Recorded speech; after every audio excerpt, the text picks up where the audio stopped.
Captain's vlog. Hello again, YouTube. I'm driving away from my mom's house. She lives quite a ways south of me.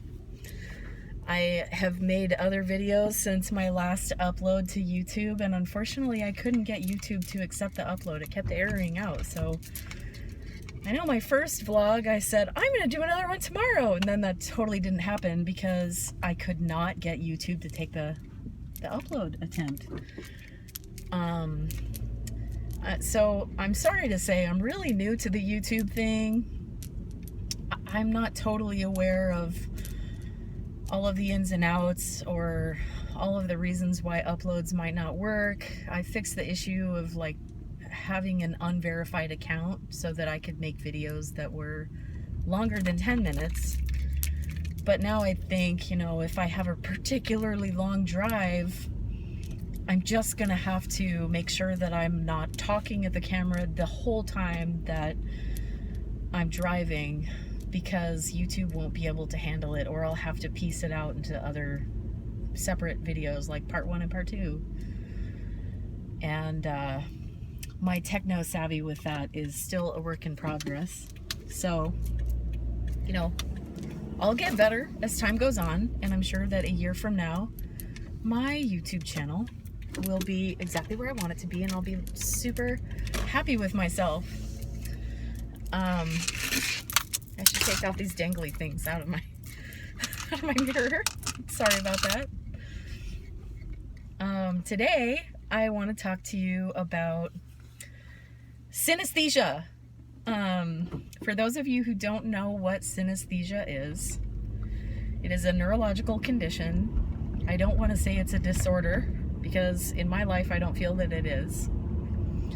And this condition causes one's senses to be, I don't know, miscommunicated? I don't know if that's a good word for it, but your senses create input across the spectrum. So this would be the phenomenon of people being able to feel colors or to see sound and vibration and so on. I heard a while ago that there were 63 different kinds of synesthesia, and if that's true, then I must have at least 2 of them, and they relate to my physical and emotional response to sound and vibration, and especially music and harmony. I have been very interested in music since I was very young. I started playing music when I was a little girl. I don't remember what age, but by age 10, I had like a Casio keyboard, and then by age 12, I had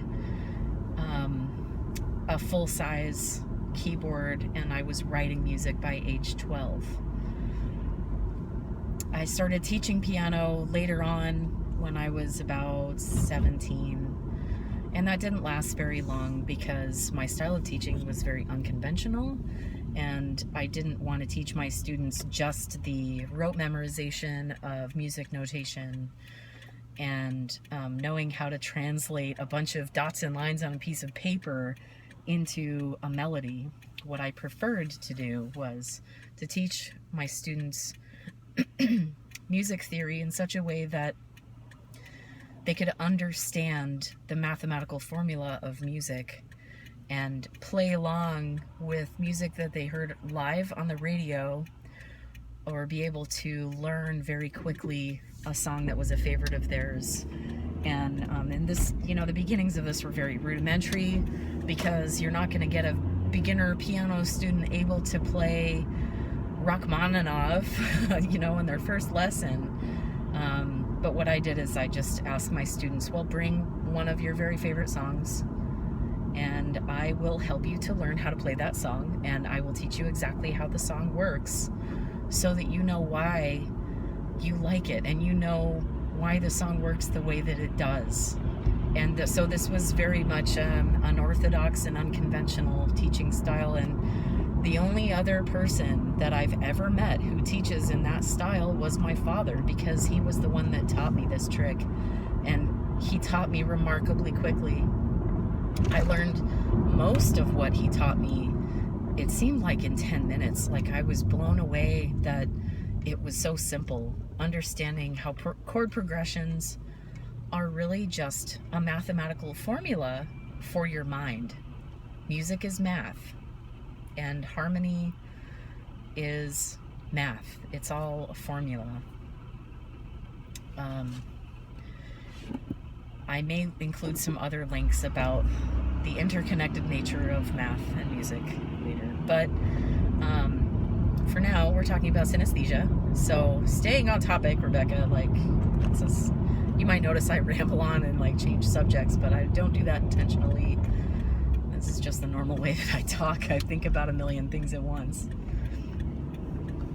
In my experience with music, melody, harmony, sound and vibration, and frequency, and I'm talking about music here, I have a very intense and remarkable physical and emotional reaction. So this isn't something that I have a choice over. I can't control how my body or my emotions will respond to musical or vibrational stimulus.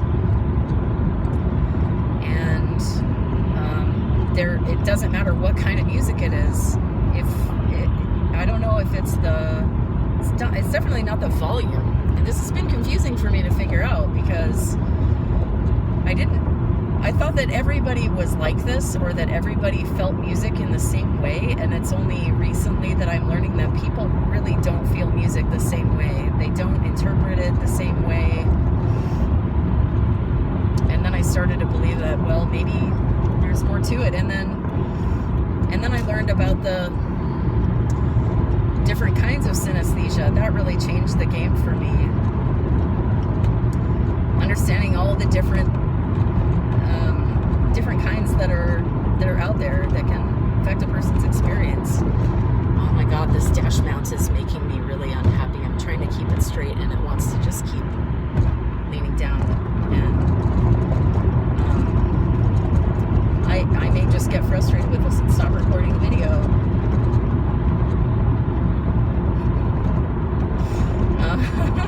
Anyway.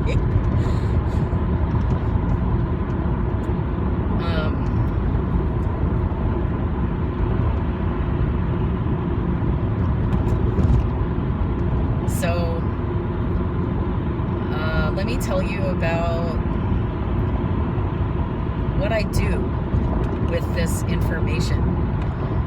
Since I knew that music was experienced differently by me, I thought, well, if I can be so strongly affected by sound, harmony, and vibration, what would happen if I deliberately tried to alter my physical senses or my emotions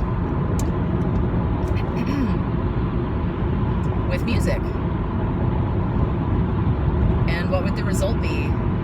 What if I took a bunch of music that made me feel a particular way and put it all together in a playlist and played that for myself when I wanted to force myself to experience a certain physical or emotional feeling? So I tried that, and I found that every time that I would play that list, I would feel the exact same feeling every single time. And it didn't matter what emotional, physical state I was in before that. I could deliberately alter my emotions and my physical feeling, my physical sensations in my body with different music, different sounds. And just to give you an idea of the kind of music that does this to me, very strongly choral music does this to me, where you have lots of people singing at once.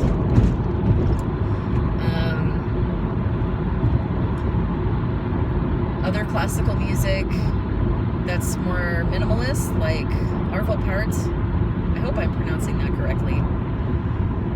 His music is so moving that every time I hear it, I am brought to tears. And I may have heard the same songs, like, it doesn't matter if it's 100 times, it makes me cry every time.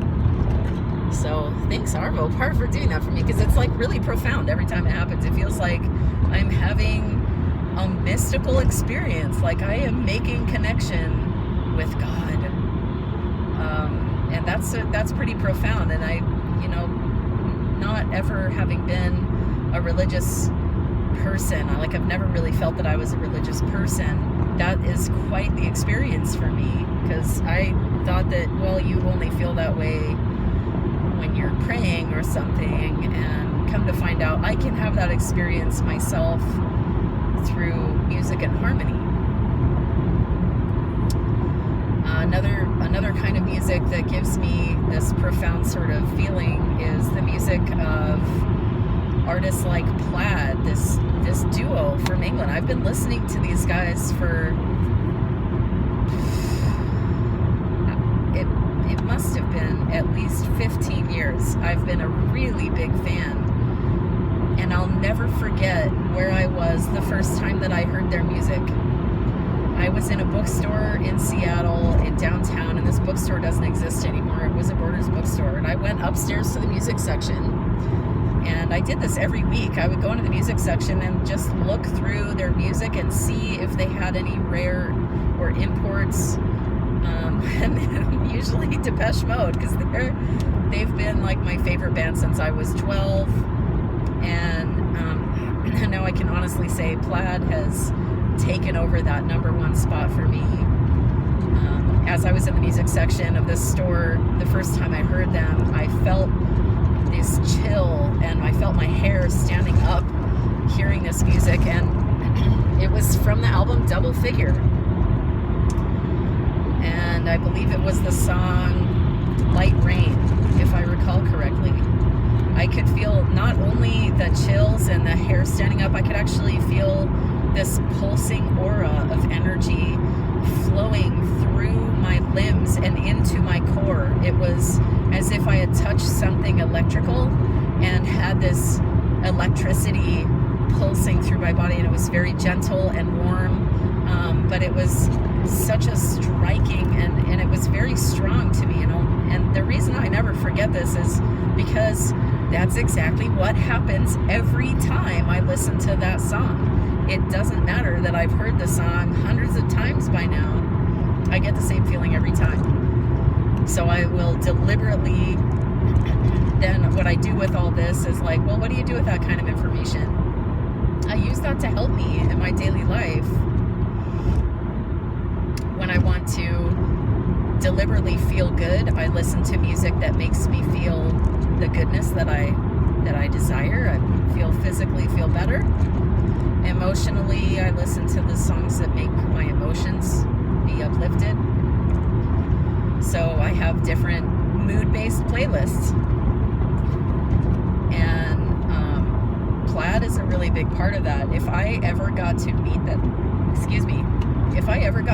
face to face, I just would want them to know how much their creativity has improved my daily life, and every day I'm listening to their music. There have been other songs that make me feel like the feeling of falling in love, the feeling of like that heart expansion. If you're really connected with your own emotions very deeply, you're really connected with your own heart, you know what the feeling of falling in love feels like.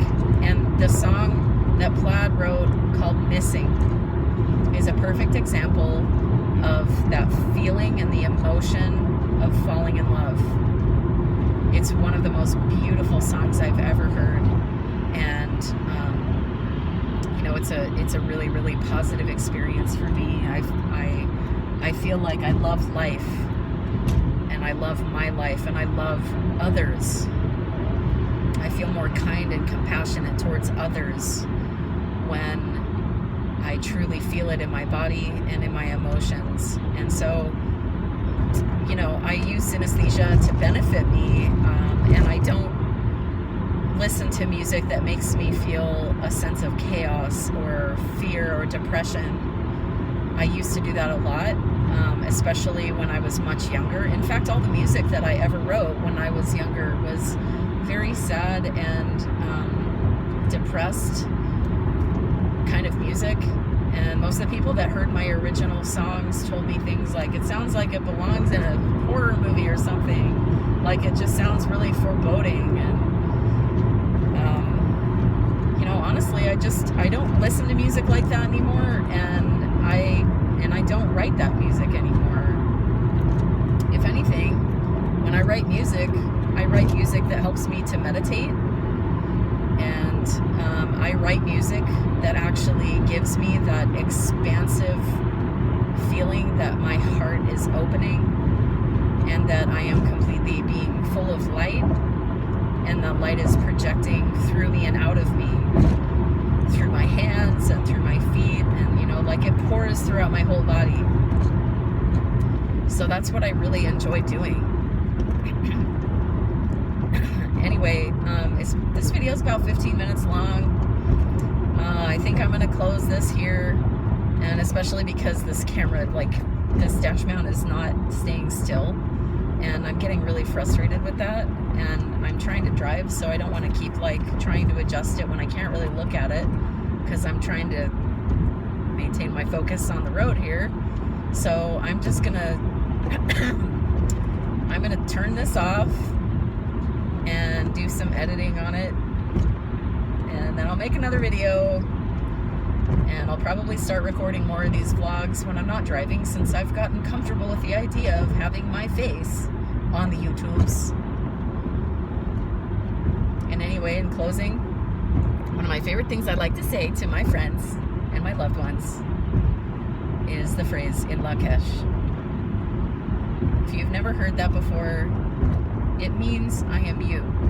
The full phrase is from the Mayan people, and the phrase is "in Lakesh alakin." I don't know if I'm pronouncing that correctly.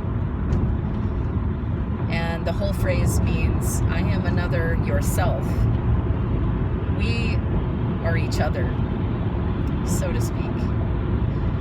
And anyway, I really do feel like all of us are more unlike each other than we are separate and other from one another. So in all the ways that you might hear about my experiences and think that you're not like me, know that at one point in my life I felt exactly the same as you do. I felt like I was very alone and that no one would ever be able to understand me or relate to me. And then the more that I shared who I really am, who I truly am, and what I really experience, the more that I found how not alone I am. And so I want this to be encouraging to you. If you have experiences that make you feel like you're alone, you can always talk to me. You can message me, you can leave a comment, you can email me. My email is syriansage@gmail.com. Again, this is like the star, not the country. And if you have any feedback, if you have questions for me, or if you want any advice, I am a counselor for others. I'm a spiritual counselor, and I'm an ordained minister. It's not about a particular religion or following. It is spiritually focused. So what I help people to do is to connect with unconditional loving acceptance for themselves. And I want to put that out there for you. If you feel like you have no love for yourself, I want to help you to connect with that for your benefit, because when you get that benefit, your life will be of benefit to all. Your life will benefit others. So please give me your feedback, leave comments. You can subscribe to my channel, and I will make another vlog as soon as I can. I hope you have a really wonderful day, and peace out. Bye, you guys.